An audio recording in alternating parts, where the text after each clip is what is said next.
Hello दोस्तों, welcome back to my channel knowledgeable brain. और आज हम बात करने वाले हैं चार्ल्स लैम के एसे ड्रीम चिल्ड्रन अ रेवरी के बारे में। दोस्तों, अ रेवरी का मतलब होता है डे ड्रीम या सपनों में खो जाना, डीप इमेजिनेशन या प्लेजेंट थॉट्स में लॉस्ट हो जाना। और ऐसा क्यों है, आपको ये एसे के एंड में पता चलेगा। दोस्तों, एसे को समझने से पहले हम जानते हैं चार्ल्स लैम के बारे में। चार्ल्स लैम का जन्म 1775 लंदन में हुआ था। उनकी लाइफ काफी पेनफुल और ट्रेजिक रही है। उनकी सिस्टर थी जिसका नाम मैरी लैम था, जिसे मेंटल इलनेस के दौरान अपनी ही मां को मार दिया था। उसके बाद चार्ल्स लैम ने पूरी जिंदगी अपनी सिस्टर की केयर की।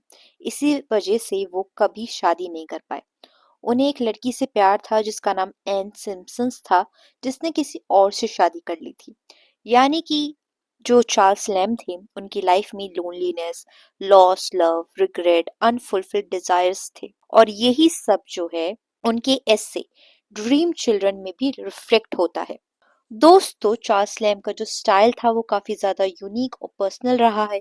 उन्होंने अपने वर्क में कन्वर्सेशनल स्टाइल्स को ऑटोबायोग्राफिकल ह्यूमर और पैथोस, सिंपल लैंग्वेज लेकिन डीप इमोशन के साथ अपने इमोशंस को एक्सप्रेस किया है। उन्होंने अपने वर्क में इमेजिनेशन और मेमोरी को ब्यूटीफुली मिक्स भी किया है।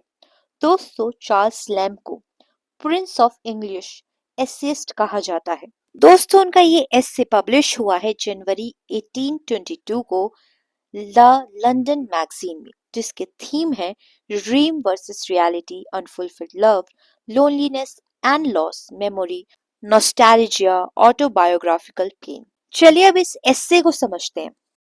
दोस्तों, एसे की शुरुआत में जो चार्ल्स लैम है, वो बोलते हैं कि बच्चों को अपने एल्डर्स की चाइल्डहुड स्टोरी सुनना बहुत पसंद होता है, स्पेशली उन लोगों के बारे में जिनको उन्होंने कभी देखा भी नहीं होता, जैसे कि ग्रेट ग्रैंड पेरेंट्स। इसी फीलिंग के साथ चार्ल्स लैम बोलते हैं कि उनके बच्चे उनके पास बैठे हुए थे और चार्ल्स लैम उन्हें अपनी great grand mother Mrs field के बारे में कहानी सुना रहे थे, जो कि नॉरफ्लॉक में एक बहुत बड़े घर में रहती थी। इतना बड़ा कि वो बताते हैं कि चार्ल्स लैम और उनके जो बच्चे हैं, उनके भी घर से कई गुना बड़ा वो घर था। और लोगों का मानना था कि उस घर में कुछ ट्रैजिक और मिस्टीरियस इंसिडेंट हुए थे। वहां एक रेड टिल्ड गैलरी में कुछ बच्चों की डेड बॉडीज मिली थी और लोगों को शक था कि शायद मिसेस फील्ड का हाथ हो सकता है। और एक विकेट अंकल को भी उस फैमिली से बाहर निकाल दिया गया था। तो ये सारी बातें वो अपने बच्चों को सुनाते हैं अपनी ग्रेट ग्रैंडमदर के बारे में। इसके अलावा वो बताते हैं कि वो अपने बच्चों को बताया कि उस घर में बहुत लंबी गैलरीज थी जहां पर रात को गोस्ट यानी कि भूत चला करते थे, ऐसा लोग कहते थे। वो बताते हैं कि वहां पे एक बहुत बड़ा गार्डन था जिसमें हर तरह के फ्रूट्स थे, जैसे कि ऑर्चर्ड था, हॉट हाउस में ग्रेप्स, पीचेस, नेक्टेरियंस भी मिला करते थे। गार्डन में ओल्ड फैशन फ्लावर्स थे जैसे कि हार्टेस, स्वीट विलियम, मॉन्क शुड। और मिसेस फील्ड इन सब चीजों को और बच्चों को बहुत प्यार करा करती थी। वो एक काइंड और लविंग ओल्ड लेडी थी। हाँ, थोड़ी वीक और सिंपल माइंडेड थी। उनके गार्डन में डियर भी घूमा करते थे। चार्ल्स लैम बताते हैं कि मिसेस फील्ड हिस्ट्री बुक्स उन्हें पढ़ना काफी ज्यादा पसंद था। उन्हें ओल्ड प्लेस और रोमांसेस का स्पेशल शौक था। वो हमेशा ओल्ड टाइम्स की बातें करती थी। बच्चे उनकी स्टोरी सुनते सुनते कभी बोर नहीं होते थे। वो उन्हें बताती थी कि कैसे वो उस बड़े घर में रहती है, कैसे रात को गैलरी में गोश्त दिखाई देते हैं, कैसे अजीब आवाजें आती है और कैसे वो अंधेरे में स्टेयर्स चढ़ने से डरती थी। कभी फुटस्टेप सुनकर क्लोजेट में ही छुप जाया करती थी। बच्चे ये सब सुनकर काफी ज्यादा थ्रिल्ड हो जाते हैं, एक्साइटेड हो जाते हैं। आगे हिस्से में चार्ल्स लैम बोलते हैं, फिर मैंने अपने बच्चों को उनके ग्रेट अंकल जॉन के बारे में बताया, जो लंबे, हैंडसम और ब्रेव आदमी थे। बच्चों को बहुत प्यार करते थे, उन्हें गोदी में बिठाकर स्टोरी सुनाते थे। वो एडवेंचरस नेचर के थे और मुझे नेचर से प्यार करना उन्होंने ही सिखाया है। लेकिन वो बहुत ही जल्दी हमसे दूर चले गए और फिर कभी वापस ही नहीं आए। ये सुनकर बच्चों की आंखों में आंसू आ जाते हैं। इसके बाद चार्ल्स उन बच्चों को उनकी माँ के बारे में बताते हैं जिसका नाम था एलिस। वो बताते हैं कि जिससे चार्ल्स अपनी जिंदगी से भी ज्यादा प्यार करते थे। एलिस बहुत जेंटल, काइंड और सेल्फलेस थी, हमेशा दूसरों का ख्याल रखती थी।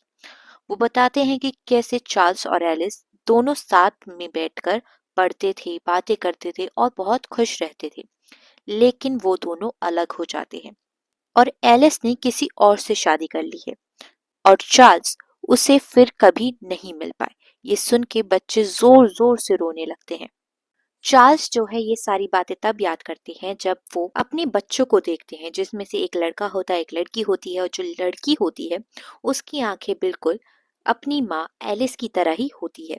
उसको देख के वो सारी बातें अपने बच्चों को बताते हैं और उन्होंने अपने बेटे का नाम रखा होता है जॉन। फिर जॉन बताते हैं कि मैंने कभी शादी नहीं करी और मैं पूरी जिंदगी अकेला रहा। मैं हमेशा विश करता हूँ कि मेरे भी तुम जैसे ही बच्चे होते जो मेरे पास बैठकर मेरी स्टोरीज को सुनते। कई बार मैं इमेजिनेशन में सोचता हूँ कि तुम मेरे ही बच्चे हो और मैं बहुत खुश महसूस करता हूँ। तब अचानक से बच्चों के चेहरे बदलने लगते हैं, वो धीरे धीरे फेड होने लगते हैं। चार्ल्स कहते हैं कि मैं उनसे बात करना चाहता था लेकिन आवाज नहीं निकल रही थी। मैंने हाथ बढ़ाया पर वो बच्चे गायब हो गए और मैं बिल्कुल अकेला रह गया। तो यहाँ पर ऐसे में हमें पता चलता है कि चार्ल्स लैम्ब जो है वो इमेजिन कर रहे थे। वहां पे कोई बच्चे नहीं थे जो उनकी कहानी सुन रहे थे। वो बस ऐसा इमेजिन कर रहे थे कि दो बच्चे हैं जो कि उनके हैं, जो उनकी स्टोरीज को सुन रहे हैं। वो अपनी लाइफ में पूरी तरीके से अकेले थे। उन्होंने अपने एस्से में अपनी ग्रेट ग्रैंडमदर का जिक्र किया।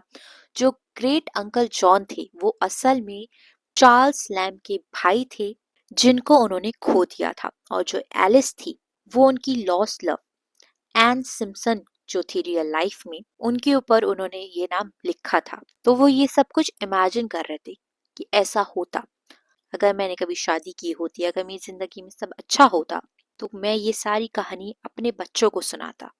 लेकिन असल बात ये है कि वो सब इमेजिनेशन थी, बच्चे असल में नहीं थे। उन्होंने एलिस से भी कभी शादी नहीं करी थी और बाद में जो बच्चे होते हैं वो बोलते हैं हम तुम्हारे कुछ भी नहीं है, ना तुम एलिस के कुछ लगते हो, हम बच्चे भी नहीं है, हम सिर्फ तुम्हारी इमेजिनेशन है। दोस्तों ये ऐसे चार्ल्स लैम्ब की अधूरी ख्वाहिश, लॉस्ट लव, लोनलीनेस और इमेजिनेशन के इमोशनल रिफ्लेक्शन को दिखाता है। अब आपको समझ में आया होगा कि इस एस्से का नाम ड्रीम चिल्ड्रन आ रेवरी क्यों है, क्योंकि चार्ल्स लैम्ब भी डे ड्रीम कर रहे थे, अपनी डीप इमेजिनेशन अपने थॉट्स में खो चुके थे। दोस्तों और वीडियो देखने के लिए चैनल को लाइक करें, सब्सक्राइब करें और साथ ही अगर आपको चार्ल्स लैम्ब के बाकी के वर्क जैसे कि पुअर रिलेशन, ऑक्सफोर्ड इन वेकेशन या बैचलर्स कंप्लेंट को समझना है तो इस वीडियो में कमेंट सेक्शन में लिख के जरूर बताइए। Thank you for watching this video.